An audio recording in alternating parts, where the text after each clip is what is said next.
ഇത് റിയലാണോ? അല്ല, അത് റിയലല്ല. ഇതൊരു ആശയക്കുഴപ്പം മാത്രമാണ്.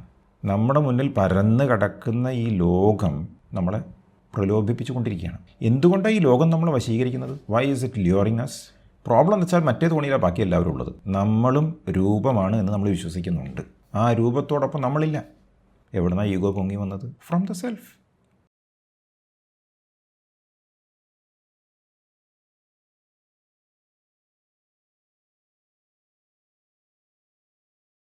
ഏകദേശം 2 മാസമായി ഒട്ടും പ്രാക്ടീസ് ചെയ്യാൻ പറ്റുന്നില്ല. ഞാൻ റെഗുലറായിട്ട് ശരിയായിട്ട് പോയിരുന്നു.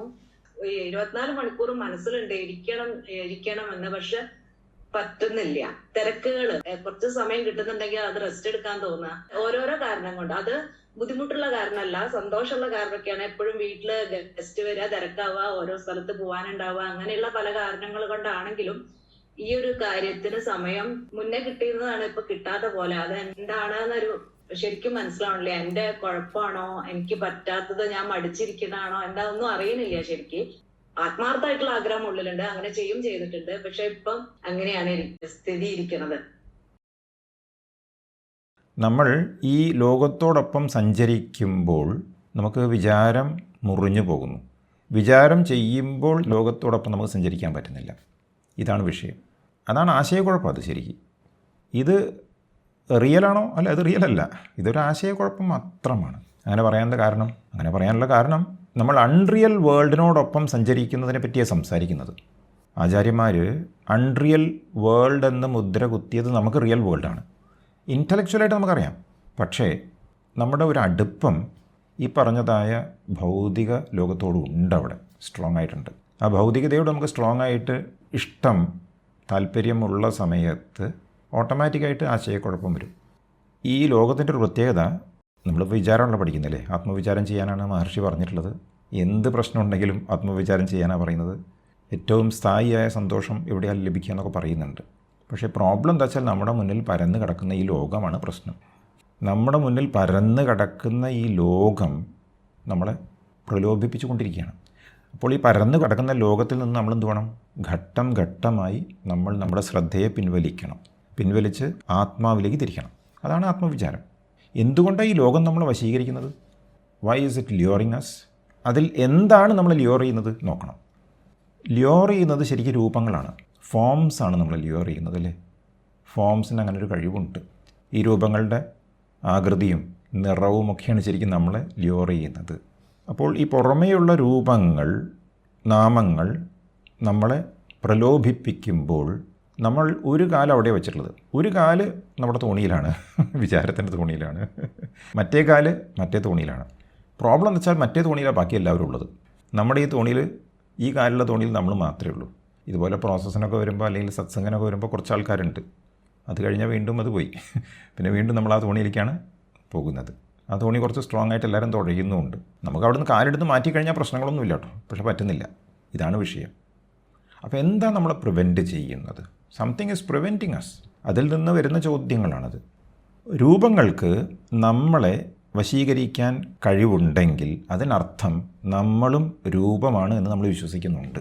ഞാൻ ഈ നാമരൂപമാണ് എന്ന വിശ്വാസം അടിയുറച്ച് എന്നിൽ ഉണ്ടെങ്കിൽ എല്ലാ നാമരൂപങ്ങൾക്കും എന്നെ ലിയോറ് ചെയ്യാനുള്ള ശക്തിയുണ്ട്, കഴിവുണ്ട്.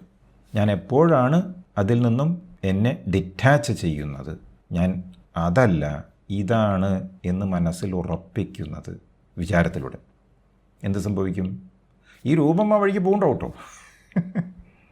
കൂടുള്ളവരെ സംബന്ധിച്ച് ഒരു പ്രശ്നമില്ല. ബിസിനസ് ആണെങ്കിൽ ബിസിനസ് ചെയ്യും, ജോലിയാണെങ്കിൽ ജോലി ചെയ്യും, കർശനമായിട്ട് നിൽക്കേണ്ടത് കർശനമായിട്ട് നിൽക്കും. ആർക്കും ഒന്നും തോന്നില്ല. പക്ഷെ നമ്മളവിടെ ഉണ്ടാവില്ല. ആ രൂപത്തോടൊപ്പം നമ്മളില്ല. So something is preventing us. വിചാരമാർഗത്തിൽ ഉറയ്ക്കാതെ നമുക്ക് ഈ ഒരു ആശയം പിടികിട്ടില്ല. കാരണം ദിസ് ഫോം ഇവിടെ സ്ട്രോങ് ആയിട്ട് നിൽക്കുകയാണ്. I am this body mind complex എന്ന ഒരു സ്ട്രോങ് ആയിട്ടുള്ള ഫീലിംഗ് നിലനിൽക്കുന്ന സമയത്ത് ആശയക്കുഴപ്പമുണ്ടാവും. റെഗുലറായിട്ട് നമ്മൾ ടച്ചിലായിരിക്കണം. എങ്കിൽ മാത്രമാണ് നമുക്ക് ഉറച്ചു നിൽക്കാൻ പറ്റുള്ളൂ. ശരിക്കും നമ്മുടെ ഒബ്സ്റ്റക്കിൾസ് എന്ന് പറഞ്ഞാൽ വാസനാസാണ്. എന്താ വാസന എന്ന് പറഞ്ഞിട്ടുണ്ടെങ്കിൽ നമ്മുടെ പ്രീ ഡിസ്പൊസിഷൻസാണ്, ടെൻഡൻസീസാണ്, പ്രവണതകളാണ്. ലേറ്റൻറ്റ് ടെൻഡൻസീസ് എന്ന് പറയും. ഒളിഞ്ഞിരിക്കുന്ന പ്രവണതകളാണ്. അതാണ് നമ്മൾ ഈ ജന്മത്തിലേക്ക് കൊണ്ടുവന്നിട്ടുള്ളത്. നമ്മൾ ഈ ജന്മമെടുക്കുമ്പോൾ ഇന്നന്ന വാസനകൾ ഓരോരുത്തർക്കും ഉണ്ടാകുമെന്ന് നിശ്ചയിക്കപ്പെട്ടിട്ടുണ്ട്. അതായിട്ട് ഇങ്ങോട്ട് വന്നിരിക്കുകയാണ്. അപ്പോഴാണ് വിചാരമാർഗം നമ്മുടെ മുന്നിൽ തെളിയുന്നത്. അപ്പോൾ നമ്മൾ ഈ വാസനകളായിട്ട് മല്ലിടുകയാണ്. വാസനകൾ സ്ട്രെങ്ത് കൂടുമ്പോൾ വിചാരം നടക്കില്ല.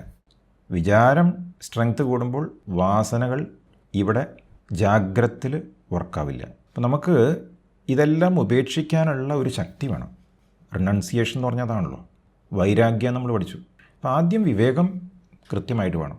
ഈ ചോദ്യം വരുമ്പോൾ തന്നെ നമുക്ക് മനസ്സിലാക്കണം, ഈ ചോദ്യം ചോദിക്കുന്നത് ശരിക്ക് പറഞ്ഞാൽ ഞാൻ എന്ന ശരീരമാണ്.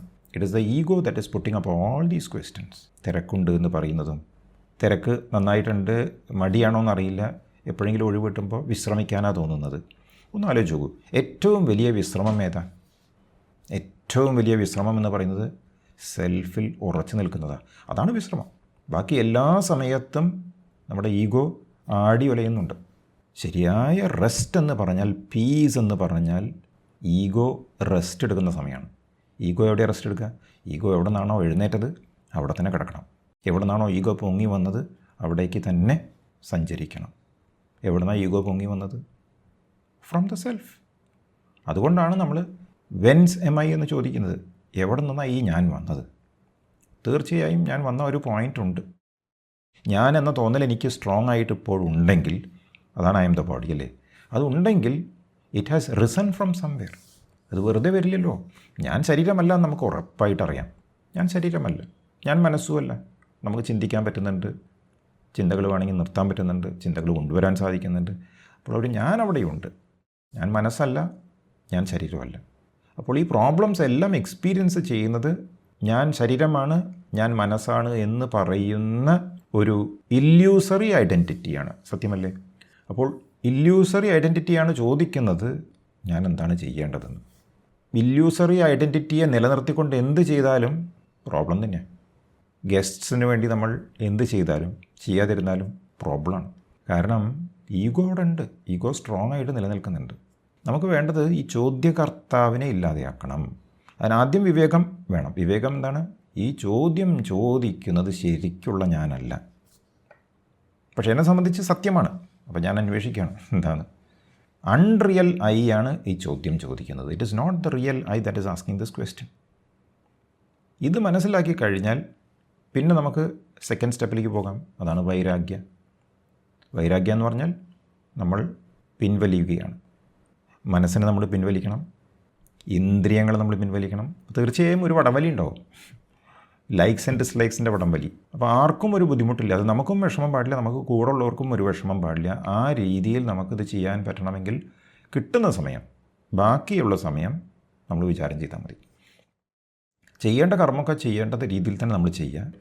നമുക്ക് ഇടയ്ക്ക് ബ്രേക്കൊക്കെ കിട്ടുമ്പോൾ വിചാരത്തിൽ ഉറക്കണം. കാരണം വിചാരത്തിൽ ഉറക്കാൻ സാധിച്ചില്ലെങ്കിൽ എന്താ പ്രോബ്ലം? ഈ പ്രശ്നങ്ങൾ നമ്മൾ ലൈഫ് ലോങ് കണ്ടിന്യൂസ് ആയിട്ട് കൊണ്ടുപോയിക്കൊണ്ടേയിരിക്കും.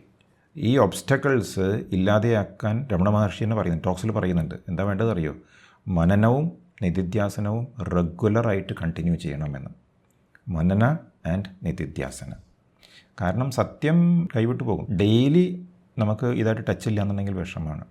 കുറച്ച് ദിവസം വിട്ടുപോയി കഴിഞ്ഞാൽ 1-2 ആഴ്ചയൊക്കെ വിട്ട് പോയി കഴിഞ്ഞാൽ നമുക്ക് പിന്നെ ഇതിൽ താല്പര്യം കുറച്ച് കുറയും. പിന്നെ വീണ്ടും ചിലപ്പോൾ റിട്രീറ്റിൽ പങ്കെടുക്കേണ്ടതായിട്ട് വരും ഒന്നുകൂടെ ഉറക്കാൻ വേണ്ടിയിട്ട്. നമുക്ക് ഡെയിലി നമ്മൾ സാധന ചെയ്താൽ സാധന ഇമ്പോർട്ടൻ്റാണ്. സാധന യഥാർത്ഥ എനിക്കിതൊന്നും ആവശ്യമില്ല. യഥാർത്ഥ ഞാനല്ലാതെ നിലകൊള്ളുന്ന ഒരു ഞാൻ ഈഗോ ഉണ്ടല്ലോ, അതിനാണ് ആവശ്യം. അത് വിചാരം ചെയ്യേണ്ടത് അതിലേക്ക് തന്നെയാണ്. അതാണ് gateway to the self. Ego ആണ് gateway to the self. അപ്പോൾ നമ്മൾ വേറെ ഒന്നും അന്വേഷിക്കേണ്ട.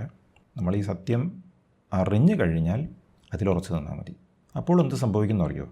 കിട്ടുന്ന സമയമൊക്കെ നമ്മൾ ഇതേപോലെ വിചാരം ചെയ്യുമ്പോൾ ഓട്ടോമാറ്റിക്കായിട്ട് ആ ഈഗോ കൊഴിഞ്ഞു പോകാൻ തുടങ്ങും. ഈഗോ കൊഴിഞ്ഞു പോകുമ്പോൾ ഈ പറഞ്ഞ ചോദ്യങ്ങളൊന്നും ഉണ്ടാവില്ല. കാര്യങ്ങളൊക്കെ വളരെ ഭംഗിയായിട്ട് നടക്കും കേട്ടോ. പഴയതിലും ഭംഗിയായിട്ട് നടക്കും. കാരണം ഈ കോൺഫ്ലിക്റ്റ് പോലും ഇല്ലല്ലോ.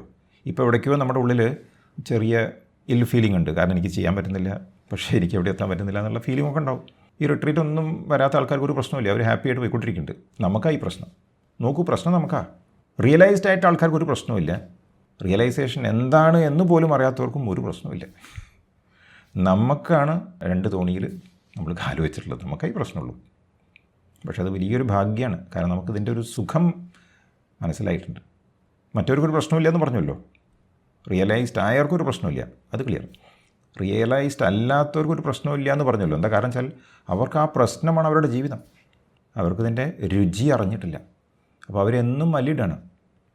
എന്തെങ്കിലും ചെറിയ ചെറിയ സന്തോഷങ്ങൾ കിട്ടുന്ന സമയത്ത് അവർ പൊട്ടിച്ചിരിക്കും. ഇതൊക്കെയായിട്ട് അവർക്കെല്ലാം കിട്ടിയതുപോലെ തോന്നും. പക്ഷേ അടുത്ത ദിവസം അവർ തലകുത്തി മറിയുകയും ചെയ്യും. കാരണം അവർക്ക് ഈ ട്രാക്കില്ല. നമ്മളെ സംബന്ധിച്ച് നമുക്ക് രണ്ടും അറിയാം. ഭൗതികത നമ്മൾ വേണ്ടാന്ന് പറയുന്നില്ല. കാരണം വേണ്ടാന്ന് പറഞ്ഞാൽ അതും ദോഷം.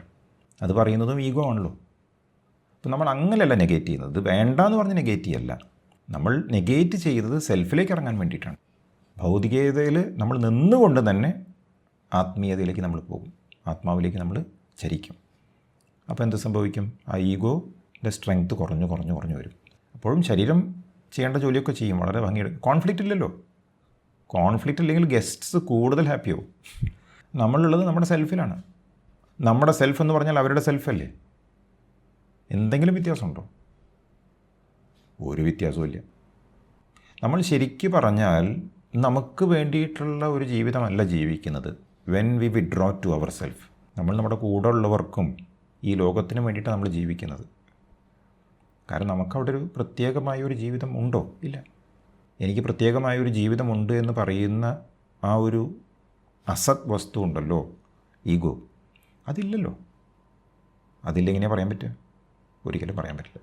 അപ്പോൾ ഈ ആളുകൾ പറയുന്നതൊക്കെ കുറയും. ആളുകൾ പറയാനുള്ള കാരണം നമ്മൾ തന്നെ ഈ രണ്ട് തോണിയിലും കാല് വെച്ചിട്ട് ബാലൻസ് തെറ്റി ഇങ്ങനെ പോയിക്കൊണ്ടിരിക്കുന്ന ആൾക്കാരൊക്കെ എവിടേക്കോ ശ്രദ്ധിക്കാൻ പറ്റുന്നുണ്ട്, അവരറിയുന്നുണ്ട്. അതാണ് വിഷയം. അപ്പോൾ പ്രോബ്ലം ശരിക്കും എവിടെയാണ്? നമ്മുടെ പ്രാക്ടീസിൽ തന്നെയാണ്. അതുകൊണ്ടാണ് നമ്മൾ ശരിക്കും ഞാൻ ആരാന്നുള്ള ആ ഒരു വ്യക്തത വരുത്തണം. അതാണ് വിവേക. വിവേക ഈസ് വെരി ഇമ്പോർട്ടൻറ്റ്. വിവേകം ഇല്ലാതെ നമുക്ക് വൈരാഗ്യത്തിലേക്ക് പോയി കഴിഞ്ഞാൽ കാര്യമില്ല. അതുകൊണ്ടാണ് ആദ്യം വിവേകം പറഞ്ഞത്, പിന്നെ വൈരാഗ്യം പറഞ്ഞത്, പിന്നെ അതിലേക്കുള്ള വഴികൾ പറഞ്ഞത്. എന്തെങ്കിലും കോൺഫ്ലിക്റ്റ് വരുമ്പോൾ ഈ ആർക്കാണ് ഈ കോൺഫ്ലിക്റ്റ് ഉള്ളതെന്ന് അന്വേഷിച്ചാൽ മതി. ഏത് വിഷയമായാലും കുഴപ്പമില്ല. ജോലിയുടെ കാര്യമായാലും ശരി, വീട്ടിലത്തെ കാര്യമായാലും ശരി. കാരണം നമുക്ക് വേറൊന്നും ചെയ്യാനില്ല. ആർക്കാണ് ഈ കോൺഫ്ലിക്റ്റ് ഉള്ളത്? ആർക്കാണ് ഈ ആശയക്കുഴപ്പമുള്ളത്? അതിൽ ഉറച്ചു നിൽക്കുക. ആർക്കാ ഈ മടി എന്ന് പറഞ്ഞല്ലോ, മടി ഉണ്ടെന്ന് തോന്നുന്നു, ആർക്കാണ് ഈ തോന്നലുള്ളത്? അപ്പോൾ അതങ്ങനെ വിചാരം ചെയ്ത് കഴിഞ്ഞിട്ടുണ്ടെങ്കിൽ ആരുമില്ല. മടിയുള്ളത് ഈഗോനാണ്. ഈഗോ ഉള്ളപ്പോൾ എല്ലാ പ്രശ്നങ്ങളും ഉണ്ടാവും.